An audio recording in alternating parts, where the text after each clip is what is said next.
এসে ঘন্টার পর ঘন্টা দাঁড়ায় থাকতো, বিয়ে করার জন্য কত পাগলামি করছে। আখি, এগুলো তো আমরা সবাই সবকিছু জানি, কিন্তু সমস্যাটা কি সেটা বল। সমস্যা হচ্ছে আবির আমাকে এখন একদম সময় দেয় না, সারাক্ষণ কাজ নিয়ে ব্যস্ত থাকে, আমার সাথে ভালো মতো কোনো কথাও বলে না। বিয়ে হয়েছে এতদিন, কোনো জায়গায় ঘুরতেও নিয়ে যায় না দোস্ত। তোদের আর কি বলবো, আমি যে ওর জন্য সাজগোজ করি তাও আমার দিকে একবার ফিরেও তাকায় না। দোস্ত, তোর হাজবেন্ডের অবস্থা তো দেখতেছি একদম আমার দুলা ভাইয়ের মতো। মানে মানে আমার দুলা ভাই, সে আমার বোনকে বিয়ে করার জন্য কত পাগলামি করেছে। সে বাসার সামনে এসে গলায় দড়ি দেয়, বিষ খায়, আরও কত কি। পরে আব্বু আম্মু বাধ্য হয়ে এই দুলা ভাইয়ের সাথে আমার বোনকে বিয়ে দেয়। বিয়ের কিছুদিন পর সে পুরাই চেঞ্জ।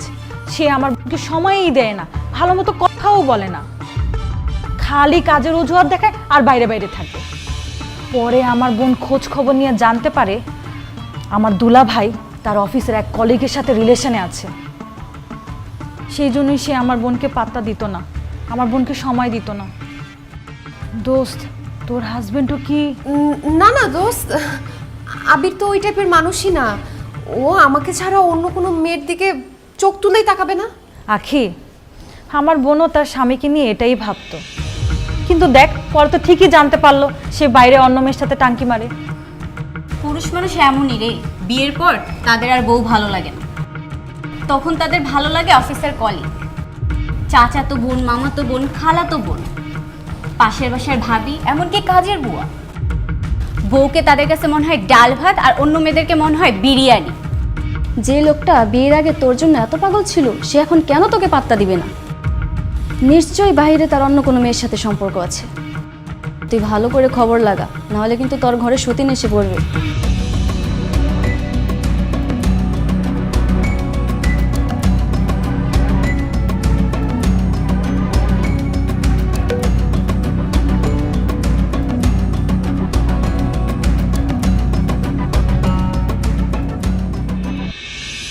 সংসারের খরচটা দিন দিন বেড়েই চলেছে। বাড়িওয়ালা বলল সামনের মাস থেকে নাকি বাসা ভাড়া বাড়াবে। এদিকে বাবার শরীরটাও দিন দিন আরো বেশি খারাপ হয়ে যাচ্ছে, তাকে একটা ভালো ডাক্তার দেখানো দরকার। বিয়ে করেছি, বউটাকে নিয়ে কোথাও ঘুরতে যাওয়া দরকার, কিন্তু এই অল্প বেতনে কিভাবে সম্ভব? না, আমাকে আরো বেশি পরিশ্রম করতে হবে, যাতে তাড়াতাড়ি আমার প্রমোশনটা হয়ে যায়।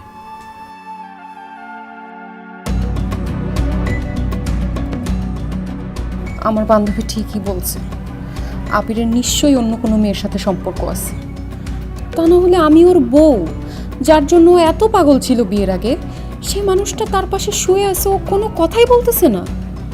নিশ্চয়ই অন্য কোনো মেয়ের কথা ভাবতেছে, যে মেয়ের সাথে বাইরে গিয়ে রং ঢং করে বেড়াচ্ছে, সেই মেয়ের কথা ভাবতেছে। মানে আমার সাথে এখন আর তোমার কথা বলতে ইচ্ছা করে না, তাই না? আরে আমি তো তোমার সাথে কত কথা বললাম, তুমি তো উত্তর না দিয়ে শুয়ে পড়লা। আমি যে অভিমান করছি সেটা বুঝছো তুমি? অভিমান ভাঙানোর করে চেষ্টা করছো? আচ্ছা বলো, কি নিয়ে অভিমান করছো? সত্যি করে বলো তো, তোমার জীবনে আমি ছাড়া কোন মেয়ে আছে? কি ধরনের কথা বলবো? আমার জীবনে তুমি ছাড়া অন্য কোনো মেয়ে কেন থাকবে? অবশ্যই আছে, কারণ বিয়ের পর থেকে আমি তো পুরনো হয়ে গেছি, আমাকে এখন আর তোমার ভালো লাগে না। তুমি আমার পাশে শুয়ে শুয়ে অন্য মেয়েদের কথা ভাবো, অন্য মেয়েদের সাথে কথা বলো, না জানি কি করে বেড়াও। আখি, একদম উল্টাপাল্টা কথা বলো না তো, এসব ফালতু চিন্তা একদম মাথায় আনবা না। আমার জীবনে তুমি ছাড়া আর কোনো মেয়ে নাই। তোমার একটা কথাও আমি বিশ্বাস করি না। সত্যি করে বলো, কোন মেয়ে এটা, কে আছে বলো? আমি যা বলার একবার বলে দিচ্ছি, এসব ফালতু বিষয় নিয়ে আমি কথা বলতে চাই না। আমার সকালে অফিস আছে, আমি ঘুমাবো। Good night.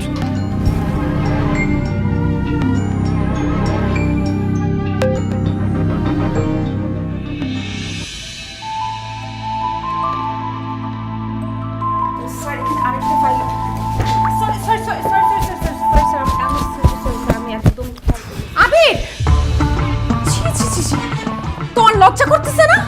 ঘরে বউ রেখে তুমি অফিসে এসে নষ্ট মেয়েদের সাথে নষ্টমি করতেছো।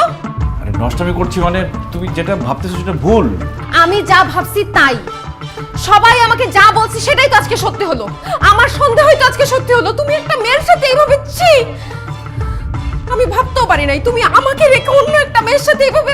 আখি বিশ্বাস করো, জাস্ট পানি। তুমি আর কোনো কথাই বলবা না, তুমি আমাকে আর বোকা বানানোর চেষ্টা করবে না। আমি নিজের চোখে দেখছি, নিজের চোখে অবিশ্বাস কিভাবে করি? হ্যাঁ, এর জন্যই তো বলি, তুমি কেন আমাকে সময় দেয় না, কেন আমার কথা শোনো না? তোমার তোমার অন্য মেয়ের সাথে আমার না নিজের উপর লজ্জা লাগতেছে যে তোমার মতো এরকম চরিত্রহীন একটা লোককে আমি ভালোবেসে বিয়ে করছিলাম। আখি, না জেনে না বুঝে আমার চরিত্র নিয়ে কোনো কথা বলবে না, যাও এখান থেকে। যাচ্ছি, চলে যাচ্ছি।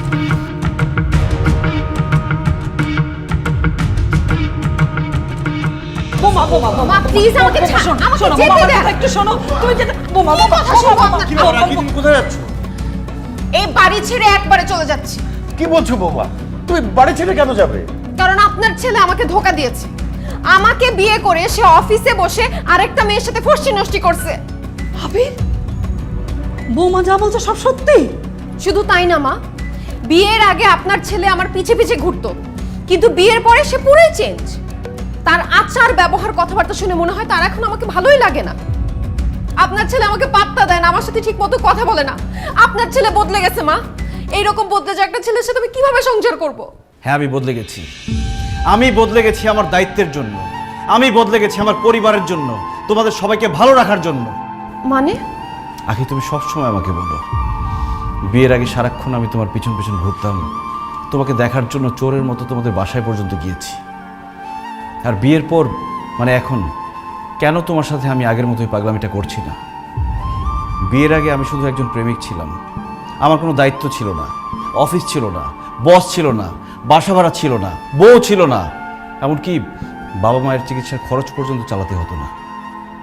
আমার পৃথিবীতে ছিল শুধু তুমি আর তুমি, তাই শুধু তোমাকে দেখতে চাইতাম, তোমার পিছন পিছন ঘুরতাম, তোমার জন্য পাগল হয়ে যেতাম। বিয়ের আগে তুমি শুধু আমার প্রেমিকা ছিলে, তোমার জন্য আমার এক্সট্রা কোনো খরচ করতে হতো না। কিন্তু বিয়ের পর তো তুমি আমার বউ, তোমার ভরণ পোষণ, তোমার দায়িত্ব, তোমার থাকা খাওয়া সব কিছুর দায়িত্ব আমাকে নিতে হচ্ছে। আমাদের বাসা ভাড়াটা এখন আমাকে দিতে হয়, আমার বাবা মায়ের চিকিৎসার খরচ আমাকে দিতে হয়। আর এই সংসারের পুরো দায়িত্বই তো এখন আমার। আর আমার চাকরি আছে, সেখানকার কাজটাও তো আমাকেই করতে হয় আখি, বসের মন জুগিয়ে চলতে হয়। তুমি সবসময় আমাকে বলো না আমি তোমার পাশে শুয়ে থাকি, কিন্তু তারপরও তোমার সাথে হাসি মুখে কেন কথা বলি না? কারণ আমি তখন চিন্তা করি, আমি ভাবি যে আমার বউটার মুখে সবসময় হাসি কিভাবে ধরে রাখতে পারবো। ওই দিন তুমি সাজগোজ করে নতুন শাড়ি পরে আমার সামনে এসেছিলে, আর আমি তোমার প্রশংসা করিনি বলে তুমি আমার উপর রাগ করেছো। কিভাবে আমি তোমার প্রশংসা করব? আমি তো তখন ভাবছিলাম যে আমি কিভাবে আমার বউকে আরেকটা নতুন শাড়ি কিনে দিতে পারবো, কিভাবে আমার বউটা সবসময় সাজগোজ করে থাকতে পারবে সেটা নিয়ে ভাবছিলাম। আমি প্রশংসা করতে পারিনি এই জন্য।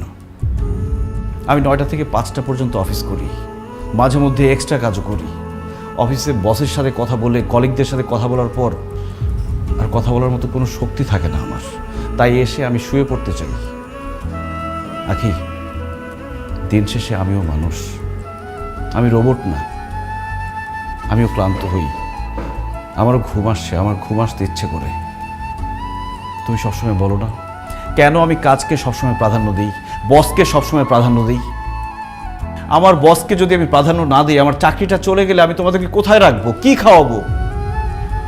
আখি, প্রেমিকের সাথে কখনো স্বামীর তুলনা করো না। একজন প্রেমিকের কোনো দায়িত্ব নেই, সে অনেক কিছুই করতে পারে, কিন্তু একজন স্বামীর মাথায় তার স্ত্রী, তার সংসার, তার বাবা মা সব কিছুর দায়িত্ব থাকে। আর একজন স্বামী নির্দিষ্ট একজন মানুষকে খুশি করার জন্য চাইলেও অনেক কিছু করতে পারে না। একজন প্রেমিক তার প্রেমিকাকে যতটুকু ভালোবাসে, একজন স্বামী তার স্ত্রীকে অনেক গুণ বেশি ভালোবাসে। কিন্তু সেই স্বামীটা তার স্ত্রীকে তার ভালোবাসা প্রকাশ করতে পারে না, এমনকি বাবা মাকেও তার ভালোবাসা প্রকাশ করতে পারে না। আর সবার জন্য করে যাওয়া এই লোকটাকেই সবাই দোষ দেয়। ওই যে কথায় আছে না, যে করে বেশি তার দোষও বেশি।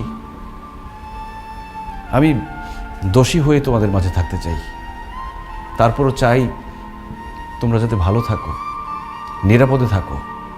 তুই যে কথাটা বললি, এই কথাটা সব স্বামীর কথা। তোর মা আমার সাথে এরকম অভিমান করত, তো আমি তোর মতো করে এরকম ভালোভাবে তাকে বুঝাইতে পারি নাই। বৌমা, আমার ছেলে বদলায় নাই, তোমার স্বামী মোটেই বদলায় নাই। সে আমাদের ভালোর জন্যে, আমাদেরকে ভালো রাখার জন্যে আমরা তাকে বদলাই দিছি। একদম ঠিক কথা বলছো। আমার ছেলেটাই আমাদের সবার দায়িত্ব নিতে গিয়ে হাসতে ভুলে গেছে, নিজেকে ভালো রাখতে নিজের আরামায়েশের কথা সব বাদ দিয়ে দিয়েছে।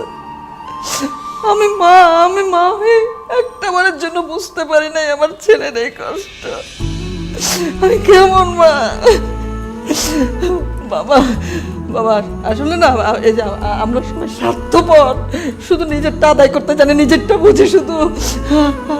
যে মানুষটা সারাক্ষণ আমাদের জন্য, আমাদের দায়িত্বের জন্য সারাক্ষণ এভাবে পরিশ্রম করছে, খেটে মরছে, তাকে তো কিছু বলেই না, শুধু অভিযোগ করি না, শুধু অভিযোগই তো করি আমরা।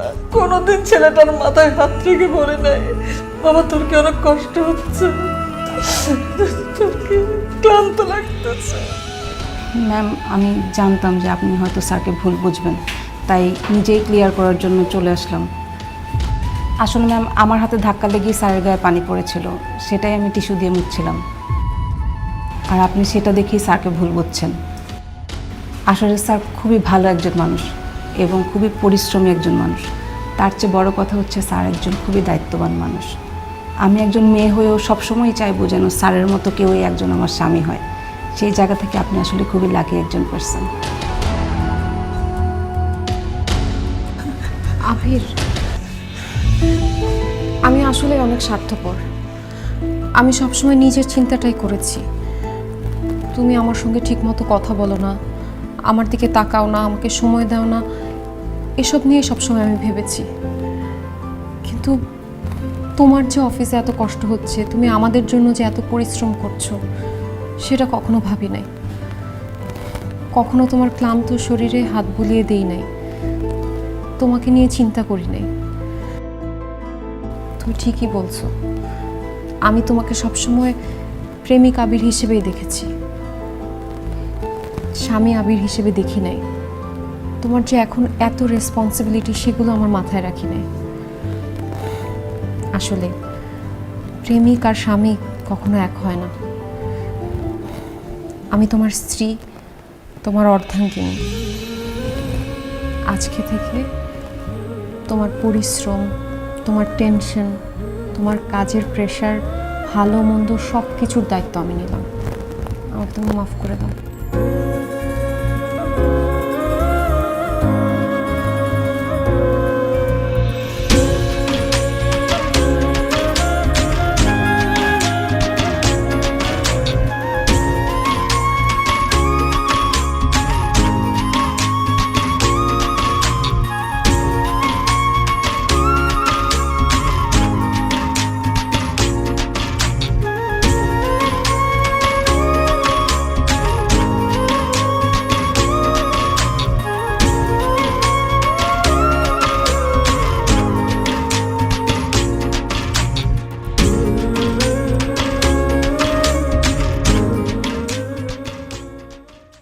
শরীরে মনে ভালো আছি ফেমিকনের